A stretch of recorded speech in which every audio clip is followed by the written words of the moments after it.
guys, welcome to the another lecture series on electric charges and electric field. In the previous video we discussed about electric flux and the Gauss law associated with it, and today's video we're going to solve very important problems on Gauss law, which are again very important for your board and also for competitive exams, right? So let's straight away get into the problems. So we're going to discuss sample problems on Gauss law.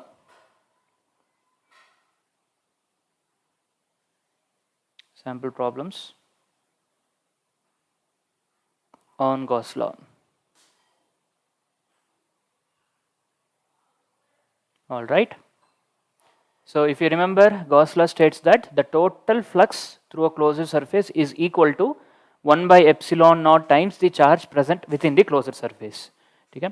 So now based on that, the first problem can be asked like this. So I'll just draw the diagram. You are given a plane surface, okay, a square plane surface, okay, and the side of this square is A. A is the side of the square, and at a height A by 2,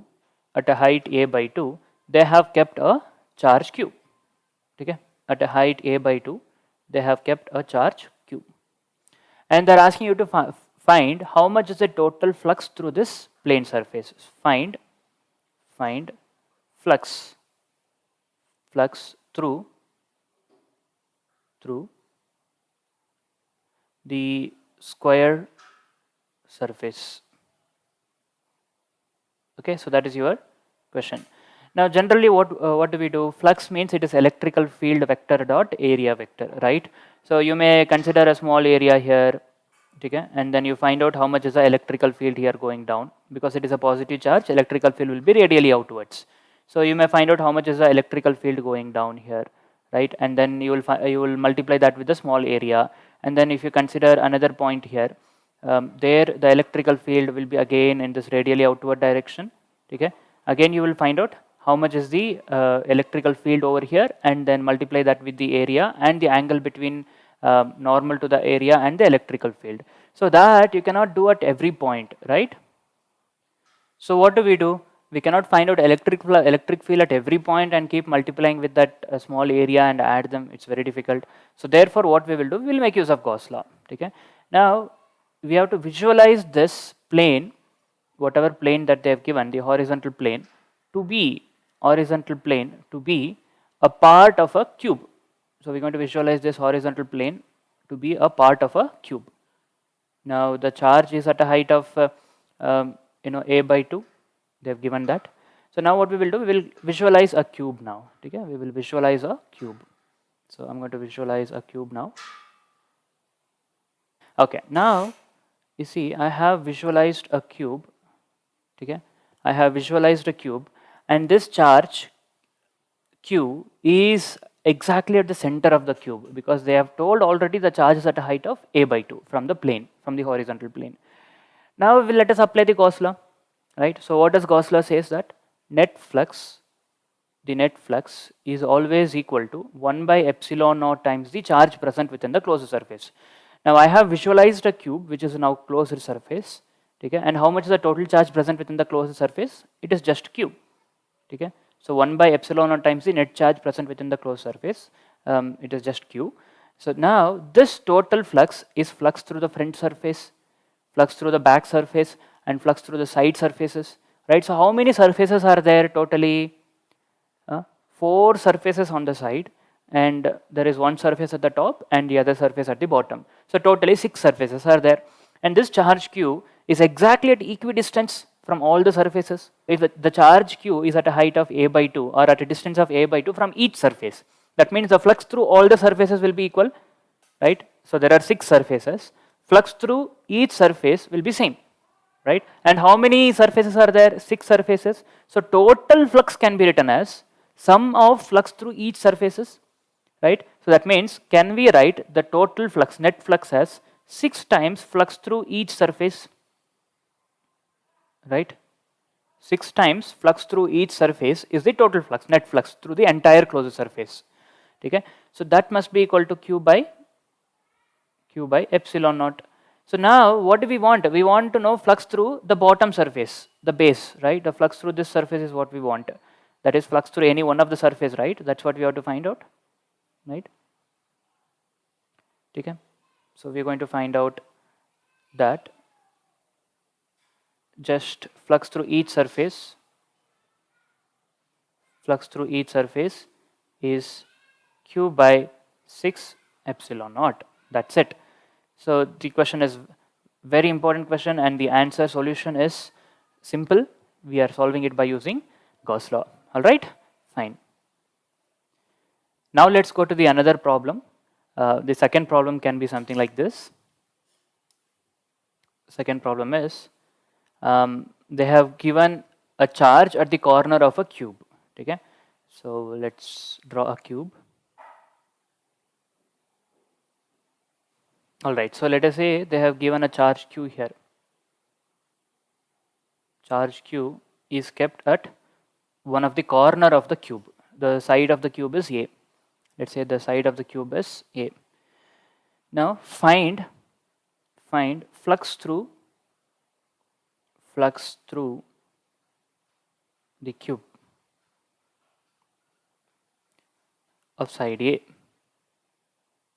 Okay, and now how do we solve this? Here you can see the total charge present within the cube is not q, because the charge q is kept at the corner of the cube, right? So this charge entire q is not present within the cube.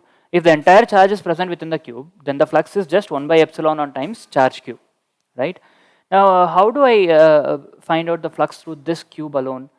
Now for that we're going to visualize 4 cubes on the sides like this. Okay, we're going to draw that. And now let us understand, after drawing this 4 more cubes on the side, we'll try to understand what is the contribution of the charge to this cube.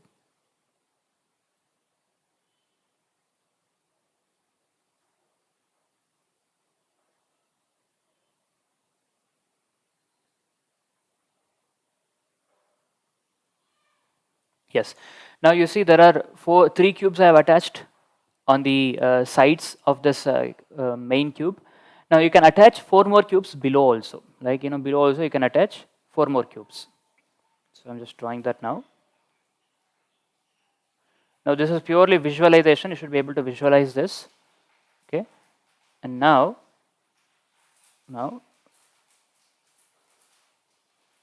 you can see I have attached 4 more cubes even at the bottom. Okay. Now if you look at this charge q, it belongs to 8 cubes. 4 cubes at the top and 4 more cubes at the bottom. Okay. So now totally this charge q is belonging to the 8 cubes. Therefore the contribution of charge to any one of the cube is going to be q by 8. Okay. The contribution of this charge to any one of the cube is going to be q by 8. Right. This charge q is belonging to 8 cubes. 4 cubes at the top and 4 cubes at the bottom. So therefore contribution of charge to any one of the cube is q by 8. Okay, so we're going to write solution. Solution is the charge q, the contribution of charge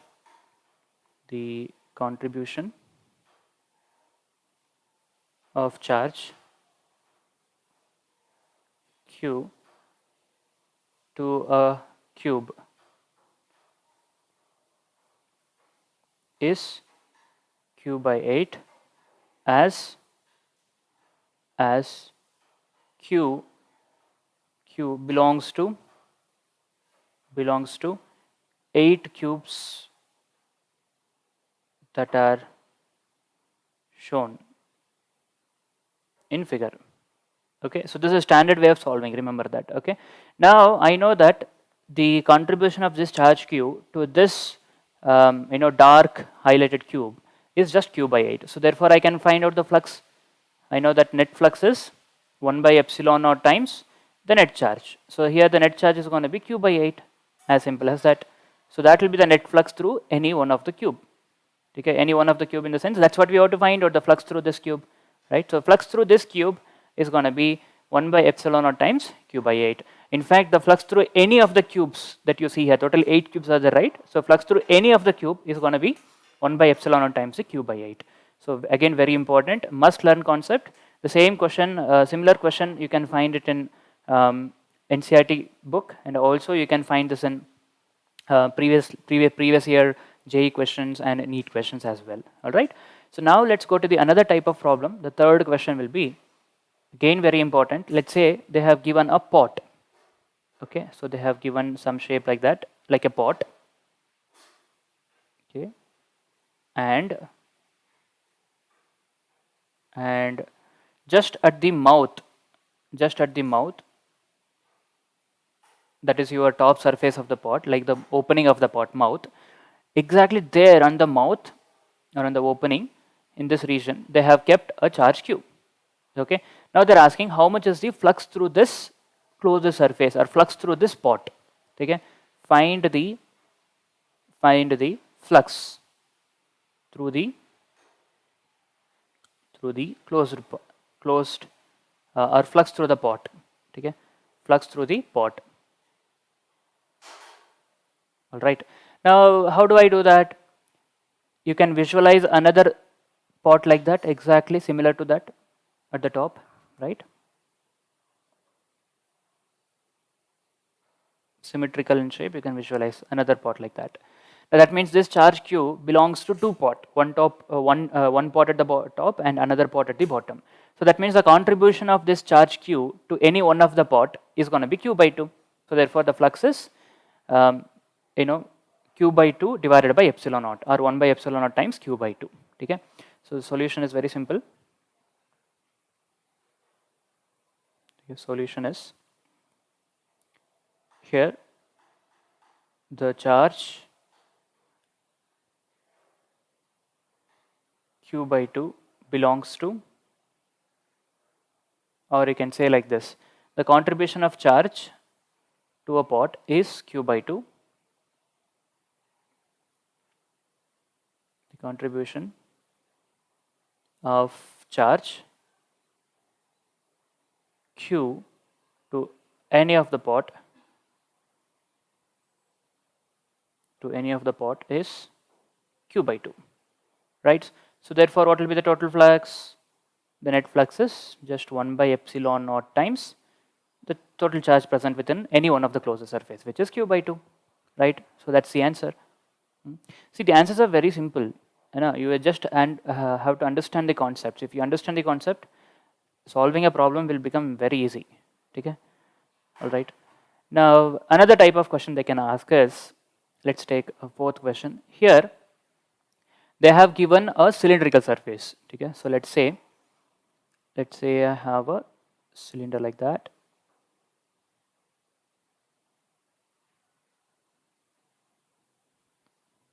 Okay,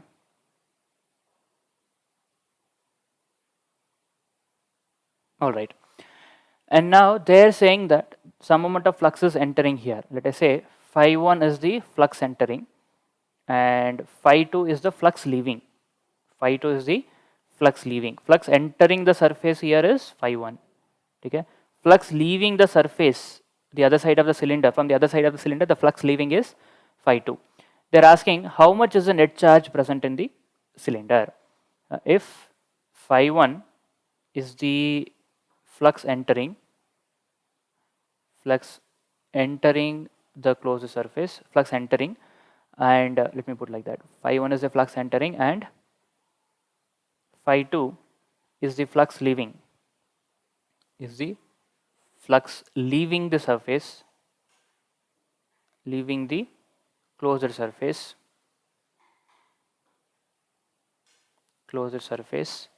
then find the net charge, present within the closed surface,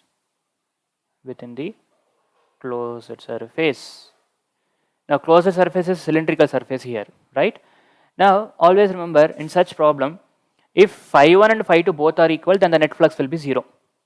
See, because if flux entering is equal to flux leaving, then there is no charge inside. Why? Because the net flux is calculated by adding all the fluxes. The total flux is calculated by adding all the fluxes. Now flux leaving is taken as positive, flux entering the surface is taken as negative. Okay, so now here I'll just write that note. Okay, very important note. What is that? Flux leaving a surface is positive.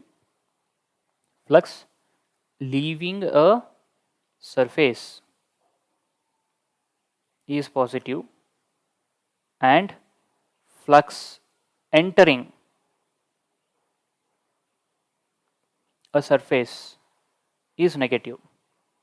Okay, remember that. Now let us try to solve the above problem. The solution will be like this. So first I'm going to find out how much is the net flux. Net flux is what? Flux through all the surfaces. Now flux leaving plus flux entering. But flux leaving is taken as positive. So phi 2 is flux leaving is taken as positive, plus flux entering. Flux entering is how much? Phi 1. But flux entering should be taken as what? Negative. I've written here. You see, flux leaving a surface is positive, flux entering a surface is negative. So flux entering a surface is negative, so minus phi 1. So the net flux is phi 2 minus phi 1. Okay. But what is Gauss law says? What does Gauss law say? Gauss law says that net flux must be equal to 1 by epsilon naught times the charge present within it. Okay. So therefore the net flux can be written as 1 by epsilon naught times the charge present within the closed surface. So I'll write it as Q net. Okay. And that must be equal to here phi 2 minus phi 1. Okay. So therefore the net charge present within the closed surface can directly be written as epsilon naught times phi 2 minus phi 1. Phi 2 minus phi 1. So that is your total charge present within the closed surface. Again, very important question. You can find this in previous year JEE questions or NEET questions, and also in boards they have asked. In CBSE board they have asked this. Okay. All right. Fine. So now again another question we will take. Something very similar to this. Okay. Fifth question. Fifth question again based on Gauss law. Now what they have given us, they have given two concentric spheres. Okay. They have given two concentric spheres. This is one sphere, and let's take another sphere here. Okay. Now I have got two concentric spheres. So the radius of this is say R1, and the radius of this is say R2. Okay, R1 and R2. So within the inner sphere, say I have a charge Q1. Okay, and in between the inner sphere and the outer sphere, here let us say I have a charge minus Q2. I have a charge minus Q2. Okay, and this region between the inner sphere and the outer sphere is filled with a dielectric material. Okay, it's filled with a dielectric material of dielectric constant epsilon r. Dielectric constant is nothing but what? Relative permittivity. The relative permittivity is also called as dielectric constant. Remember that. Okay, so here I have a medium, I have a material whose dielectric constant is epsilon r. Our relative permittivity is same as dielectric constant, which is epsilon r. Okay, so epsilon r is the relative permittivity of that medium. Okay, so relative permittivity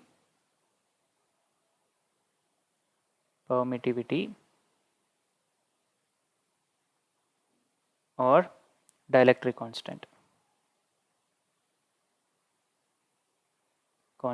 are one and the same.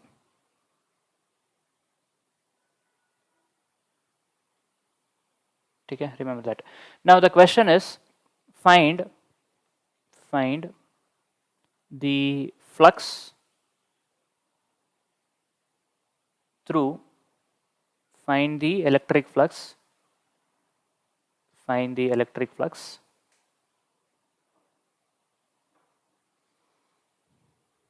through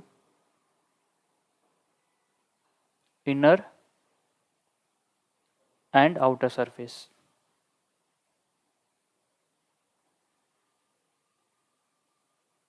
Of the spheres.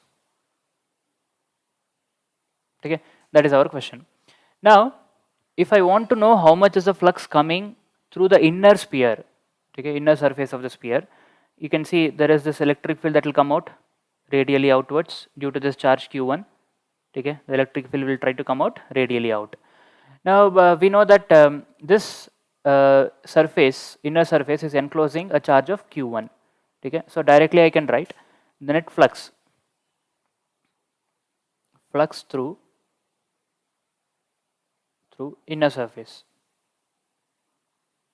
or inner sphere, I can say. Okay, flux through inner surface or inner sphere is very easy. Again, we know that net flux is 1 by epsilon naught times the net charge. Net charge is q1. Now be very careful. We have just written epsilon naught. We are also supposed to write epsilon r. Why? Because when the electrical field comes out, it comes out and enters a medium of dielectric constant or relative permittivity epsilon r. So there what will be the electric field? How much will be the electric field there? It will be 1 by like electric field in air divided by relative permittivity. Hope you remember, electric field in air or electric field in any medium is electrical field in air divided by relative permittivity of that medium. Correct? No? So here, as the electric field comes out of the first sphere, it is getting into the medium whose permittivity is, relative permittivity is epsilon r. So along with epsilon naught, epsilon r also should get multiplied. Generally, if it is an air medium, suppose this gap between the inner sphere and the outer sphere is air, then epsilon r value is 1. So therefore, we never used to write that. Epsilon r we never used to write, we just used to write f1 by epsilon naught. But if it is some other medium, then along with epsilon naught, epsilon r also should get multiplied. Okay? So the flux through the inner surface is going to be 1 by epsilon naught, epsilon r multiplied by the charge present within the closed surface, which is just q1.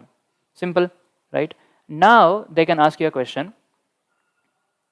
Flux through they have asked the question. The other part of the question is what? You need to find out flux through the outer sphere. Okay? So flux through outer sphere or outer surface or outer sphere you can take, and that is going to be, again we'll apply the Gauss law, 1 by epsilon naught times the net charge. Now when the electrical field comes out of the second surface, is it going into air medium or any other medium? It's going into air medium, right? Outside the second sphere you have air medium. So I will just have to write epsilon naught. I don't have to worry about epsilon r, because for air medium epsilon r is anyway 1. Okay? So therefore 1 by epsilon naught times the net charge present within the second surface. Within the second surface, what is the total charge present? I have minus q2 here, and also I have plus q1. So the net charge is going to be q1 minus q2, the total charge present within the second sphere.